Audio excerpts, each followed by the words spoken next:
پھر جرنلزم بھی ہوگی, تمام فنڈامنٹل رائٹس بھی اویلیبل ہوں گے. اور why supreme court? Because supreme court is the court of last resort. یہاں پہ اگر فیصلے ہو گئے ایک بار تو پھر ان کے اثرات ہمیں نسلوں تک فیس کرنے پڑتے ہیں. تو یہ وہ کورٹ آف لاسٹ ریزارٹ ہے کہ جہاں پہ اگر سپریم کورٹ کا رپورٹر وہ صرف اور صرف ایک ڈی ایس پی یا ایس ایچ او کی طرح قانون کے پر عمل درآمد یا قانون کی تشریح کے اوپر انحصار کرتے ہوئے لوگوں کے حوالے سے رپورٹنگ کرتا ہے تو وہ کافی نہیں ہے. میرے خیال میں سپریم کورٹ اور سپریم کورٹ کا رپورٹر ان دونوں کی سب سے پہلی ترجیح آئین پاکستان ہونا چاہیے اور آئین کے اندر دیے گئے بنیادی حقوق ہونے چاہیے. انفارچونیٹلی ہمارا ڈفرنٹ رول ہے سپریم کورٹ میں. ایک تو حقائق کو بیان کرنا, وہ حقائق جو ایک رپورٹر دیکھتا ہے, اینڈ فارچونیٹلی اب لائیو ٹیلی کاسٹ کے ذریعے لوگ خود بھی دیکھ رہے ہوتے ہیں. مگر دوسرا ان حقائق کو اس طریقے سے اور اس ترتیب سے بیان کرنا کہ عام شہری کو یہ معلوم ہو کہ سپریم کورٹ آف پاکستان میں ہو کیا رہا ہے, اور پھر اس کے بعد ان کو حقائق بتانے کے بعد ان کو یہ سمجھانا بھی کہ جو ہو رہا ہے وہ یہ ہے اور ہونا کیا چاہیے تھا, ماضی میں کیا ہوتا رہا ہے, اور جو ماضی میں ہوتا رہا ہے اس کی وجہ سے آج ہم جس حالت میں ہیں یا جس مرحلے میں ہیں اس کا آپس میں کیا تعلق ہے. تو سپریم کورٹ کا جو رپورٹر ہے اگر وہ آئین اور آئینی حقوق کو ترجیح نہیں دے گا تو پھر ہوگا کیا؟ وہی جیسے کہ آنریبل چیف جسٹس اسد اللہ نے کہا کہ بنگلہ دیش میں جو ہو رہا تھا اس وقت کے اخبارات اٹھا کے دیکھ لیں, ذوالفقار علی بھٹو کا جب ٹرائل ہو رہا تھا اس وقت کے اخبارات اٹھا کے دیکھ لیں, اس وقت بھی قانون پہ عمل درآمد ہو رہا تھا, اس وقت بھی قانون کے تحت شواہد پیش ہو رہے تھے, اس وقت بھی ججز بڑے سخت سوال جواب کر رہے تھے ذوالفقار علی بھٹو کے وکلا سے, اور ریئل ٹائم میں ان وکلا کے جو دلائل تھے یا ان کے جو شواہد تھے ان کو ختم کرنے کی کوشش کی جا رہی تھی. آج بھی سپریم کورٹ کو کچھ ایسے ہی چیلنجز کا سامنا ہے اور سپریم کورٹ کے رپورٹرز کو بھی ایسے ہی چیلنجز کا سامنا ہے. آج بھی قانون پہ عمل درآمد کی بات ہو رہی ہے اور آج بھی کہا جا رہا ہے کہ اگر کوئی سیاسی جماعت قانون کو فالو نہیں تو اس کے لیے وہ سزا مقرر ہوگی جو شاید کسی اور سیاسی جماعت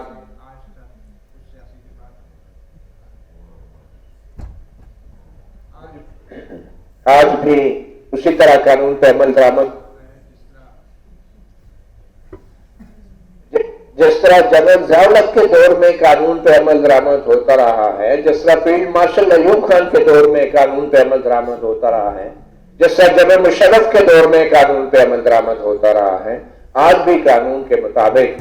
جو ہیں شواہد اکٹھے کیے جا رہے ہیں, فیکٹس کو سامنے لایا جا رہا ہے. مگر as a court reporter, as supreme court reporter, میں سمجھتا ہوں ہمارا سب سے بڑا چیلنج یہی ہے کہ اگر ڈیموکریسی کو بچانا ہے تو ہم نے آئین میں دیے گئے آئینی بنیادی آئینی حقوق کو بھی نظر انداز نہیں کرنا. اب جو سپریم کورٹ آف پاکستان ہے, بطور کورٹ رپورٹر ہم نے اس کو مختلف زاویوں سے رپورٹ کیا, کیونکہ اگر آپ 25-26 سال ایک عدالت کو کور کر رہے ہیں تو آپ لوگوں کو بطور وکیل بھی جانتے ہیں, بطور جج بھی جانتے ہیں,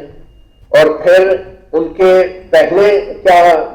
ان کی رائے ہوتی تھی مختلف معاملات پہ,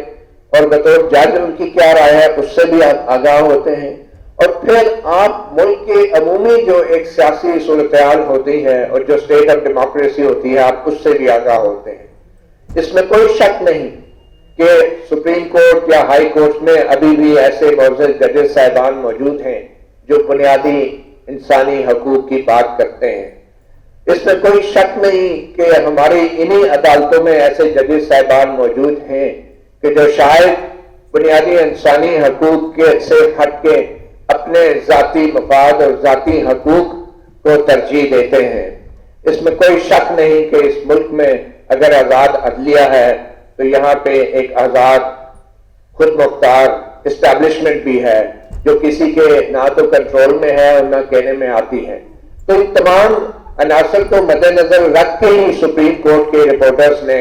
ججوں کے دیے گئے فیصلے اور سپریم کورٹ کے دیے گئے فیصلوں کو نہ صرف رپورٹ کرنا ہوتا ہے بلکہ اس پر تجزیہ بھی کرنا ہوتا ہے. اور ایسا کرتے ہوئے جس طرح کبھی کبھی سیاستدان کی زبان پھسل جاتی ہے, ججز کی زبان بھی پھسل جاتی ہے, جس طریقے سے اسی طرح صحافیوں کی زبان بھی پھسل سکتی ہے. تو اس لیے یہ درست بات کی گئی معزز جسٹس عطم اللہ صاحب کی طرف سے کہ تنقید سے نہیں گھبرانا چاہیے. ہر قسم کی تنقید ہوتی ہے, خاص طور پہ جب آپ نے یہ حلف اٹھایا ہوتا ہے کہ کسی قسم کا دباؤ نہیں لیں گے, تو اس کے بعد میرے خیال میں تنقید جیسے بھی الفاظ پر مبنی ہو, جس قسم کی بھی ہو, تو اس کو پھر برداشت کرنا اور اس کا دباؤ نہ لینا یہ آپ کا آئینی فریضہ بھی ہو جاتا ہے. مزید میں یہ کہوں گا کہ جو لائیو رپورٹنگ اب ٹیلی ویژن کی شروع ہوئی ہے, اس سے کورٹ رپورٹنگ کو نئے چیلنجز اب فیس کرنے پڑ رہے ہیں. اب لوگ کہتے ہیں کہ کورٹ رپورٹرز کی ضرورت نہیں ہے, ہم تو خود براہ راست سب چیزیں سن لیتے ہیں. اور اس سے پہلے کہ میں اپنے رپورٹرز کی چیلنجز کی بات کروں, میرے خیال میں اب ججز اور وکلا کو بھی کچھ چیلنجز کا سامنا کرنا پڑے گا. اس سے پہلے کچھ صحافی جو چیز نہیں رپورٹ کرتے تھے کسی بھی وجہ سے, چاہے وہ لحاظ تھا, چاہے وہ ضابطۂ اخلاق تھا یا کچھ بھی, اب تو ججز جو بات کہتے ہیں وہ براہ راست پوری دنیا دیکھ بھی رہی ہوتی ہے اور سن بھی رہی ہوتی ہے. جو ججز تیار ہو کے نہیں آتے تو ان کو بھی لوگ دیکھ رہے ہوتے ہیں. جو وکلا اپنے کلائنٹ سے فیس لے کے بغیر تیاری کے آتے ہیں, لوگ ان کو بھی دیکھ رہے ہوتے ہیں. اور جو صحافی کسی مخصوص ایجنڈے کے تحت عدالت کی کارروائی کے حوالے سے معلومات کو چھپاتے ہیں, لوگ ان کو بھی جان لیتے ہیں, سمجھ لیتے ہیں. تو اس لائیو رپورٹنگ کا سب سے بڑا فائدہ یہ ہوا ہے کہ ایک ایکسس ٹو انفارمیشن کے اندر ایک انقلابی تبدیلی آئی ہے.